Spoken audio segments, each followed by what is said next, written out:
விடப்பெரிது பயங்கரவாதத்திற்கு பாகிஸ்தான் அளிக்கும் ஆதரவை உலகளவில் அம்பலப்படுத்தும் பிரச்சாரத்தை இந்தியா தயாரித்து வருவதாக தகவல்கள் தெரிவிக்கின்றன. எல்லை தாண்டிய பயங்கரவாதத்தில் பாகிஸ்தானின் தொடர்பை சர்வதேச சமூகத்திற்கு, குறிப்பாக வரவிருக்கும் ஐநா பொதுச்சபையில் முன்வைப்பதே இந்த முயற்சியின் நோக்கம். அதிகரித்து வரும் எல்லை தாண்டிய ஊடுருவல்கள் மற்றும் போர் நிறுத்த மீறல்களை தொடர்ந்து இந்த ராஜதந்திர நடவடிக்கை எடுக்கப்பட்டுள்ளது.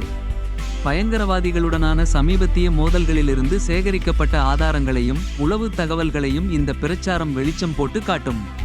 பயங்கரவாத குழுக்களுக்கு பாகிஸ்தான் தொடர்ந்து அடைக்கலம் அளிப்பதையும் அப்பகுதியை நிலைகுலையச் செய்வதில் அதன் பங்கையும் இந்தியா நிரூபிக்க முற்படுகிறது. பாகிஸ்தானை அதன் செயல்களுக்கு கணக்கு கேட்கும் இந்தியாவின் உறுதியை இந்த தீவிரமான அணுகுமுறை எடுத்துக்காட்டுகிறது. இந்த பிரச்சாரத்தின் வெற்றி சர்வதேச ஆதரவை பொறுத்தது மற்றும் இந்தியா பாகிஸ்தான் உறவுகளில் குறிப்பிடத்தக்க தாக்கத்தை ஏற்படுத்தக்கூடும்.